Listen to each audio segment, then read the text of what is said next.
material, a ênfase da filosofia grega era a imortalidade da alma. Essa não é a ênfase do Novo Testamento, ou a ênfase cristã. A ênfase cristã é a ressurreição do corpo, que é muito diferente da imortalidade da alma. Por que eles enviam a morte como uma amiga? Porque eles consideravam que o corpo material, por ser matéria, era essencialmente mau, já foi dito aqui, estamos repetindo, e ele então era considerado uma prisão ou um cárcere para a alma. Então, quando nós olhamos a morte de Sócrates, ouça bem, e a morte de Jesus, nós vamos ver um quadro extremamente interessante. É dito na história que Sócrates teve uma conversa pela manhã com seus discípulos sobre esse assunto, da imortalidade da alma. E quando ele terminou esse encontro com seus discípulos, ele fez algo. Ele foi impavidamente, sem nenhuma emoção, sem nenhum medo, sem nenhum tremor. Ele tomou um cálice de cicuta, um veneno, e se suicidou. Porque ele entendia que livrar-se do corpo através da morte, a morte era amiga, na sua ideia equivocada, a morte era uma amiga que o livrava da prisão do corpo e faria com que a alma entrasse então no seu estado imortal, livre dessa prisão temporal tão cansada. Senhores, isso é Sócrates. Ele se envenenou sem o menor, como se estivesse tomando um copo d'água. Então, eu queria reforçar como o intelecto, e aí eu ponho a cultura também, é danina à vida espiritual. Muita gente já suicidou, e todos nós, na verdade, no que diz respeito a esse corpo carnal, morremos a cada dia. É só olhar para o espelho e percebe a decadência humana, a saúde, a mente, ao espírito. Não. Para quem é guiado pelo Espírito Santo, não. Inclusive, sendo guiado pelo Espírito Santo, o corpo, a mente, a saúde de uma forma geral e tudo mais vai ser direcionado pelo Espírito Santo. Não pelo médico, pelo psiquiatra, pelo sócio ou pelo eu da pessoa. Ela deixa de ser egocêntrica e ela procura pessoas que sabem mais no plano horizontal e depois ascende para perguntar para o Espírito Santo, que sabe tudo. Por quê? Porque a mente de Cristo é a mente de Deus, a mente de Deus em Cristo e Cristo a mente em nós, para que a gente faça o que Deus quer que a gente faça mediante as circunstâncias que tem de saúde mental, enfim, da nossa vida nesse plano. É isso que Deus quer, guiar-nos. Agora faça uma comparação com um pai, uma mãe, os pais. Eles não querem guiar os filhos? O Pai Celestial quer guiar os filhos. Só que o Pai Celestial não tem as doenças, é lógico, ele é puro, ele é o criador de tudo, o mantenedor de tudo, dos pais terrenos, que estão todos doentes pela falta do Espírito Santo.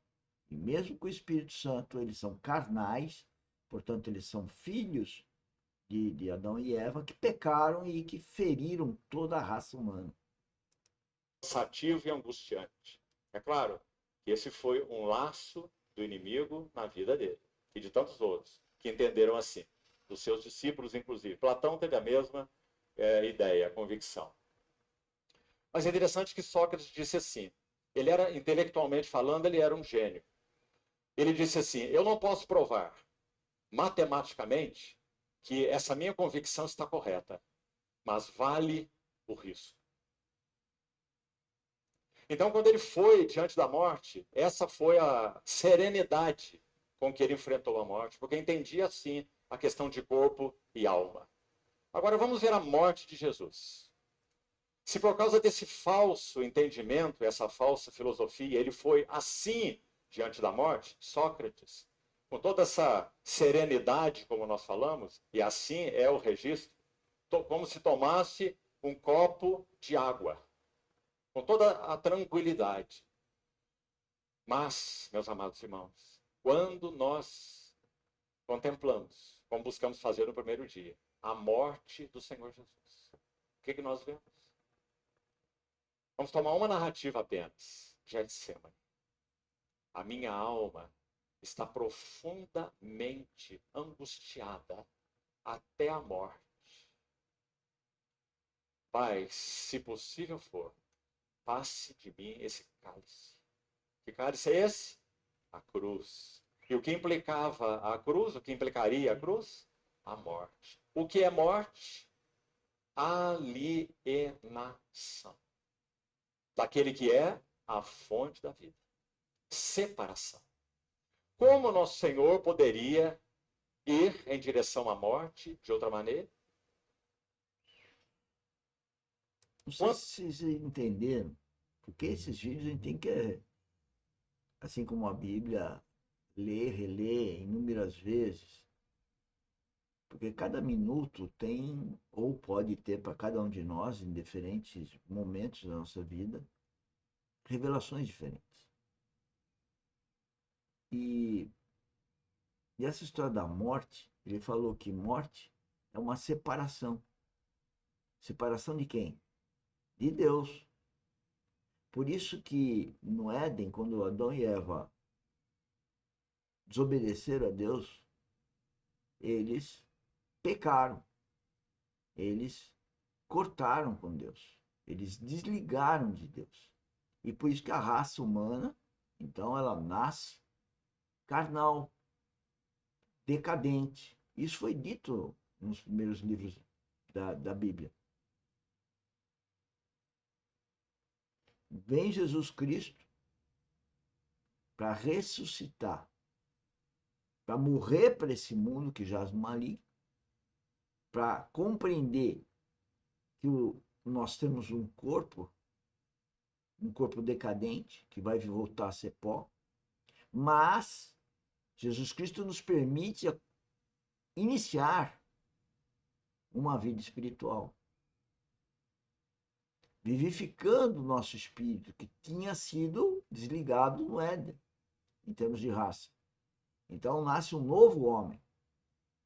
Jesus Cristo é um novo homem, está à destra de Cristo, onde ele é o cabeça dos seus irmãos, que somos aqueles que nasceram de novo. E aí nós temos esse processo de desenvolvimento, de transformação da mente, do caráter e da conduta, através das circunstâncias. O problema é que a pessoa às vezes passa a ser guiada pelo ego, quando ela deve ser guiada pelo Espírito Santo. Quando nosso Senhor agonizou no Getsemane, suando gotas como de sangue, duas questões estavam envolvidas nessa angústia do nosso Senhor. E aqui, meus irmãos, nós nos aproximamos do Getsemane com a nossa boca no pó. Porque tudo que podemos fazer é nos aproximar. Porque nós não temos condição de perscrutá-lo. Sabe por quê? Porque nós não somos o santo de Deus que enfrentou a morte. Todos nós somos pecadores por natureza. Todos Então nós somos só podemos pecadores. nos aproximar. Mas vamos, com a ajuda do Senhor, humilde e reverentemente nos aproximar. Quais eram os dois pilares que sustentavam a vida do nosso Senhor Jesus? O Verbo encarnado, Jesus de Nazaré. O primeiro pilar era fazer sempre a vontade de Deus. A minha comida consiste em fazer... Eu acho que é tão simples, né? O Pai Nosso fala fazer a vontade de Deus. Jesus Cristo foi para aquela cruz porque era a vontade de Deus. Adão e Eva não fizeram a vontade de Deus. Não é tão fácil a gente entender que nós estamos diante do mal e do bem e que esse corpo é decadente e a nossa vida não se restringe a 100, 200 anos. Se isso é fácil, por que a gente não morre para esse mundo? Morrer para o mundo não significa não fazer as coisas do mundo, mas fazer sobre a vontade de Deus e não a nossa vontade. Essa é a diferença. Quem está no mundo é egocêntrico. Quem está no reino é cristocêntrico. Quem está no reino vai amadurecendo num relacionamento com o Espírito Santo constantemente a partir das circunstâncias. Quem está no mundo, quem é carnal, leva a vida mundana que todo mundo conhece, que eu não preciso descrever. Né?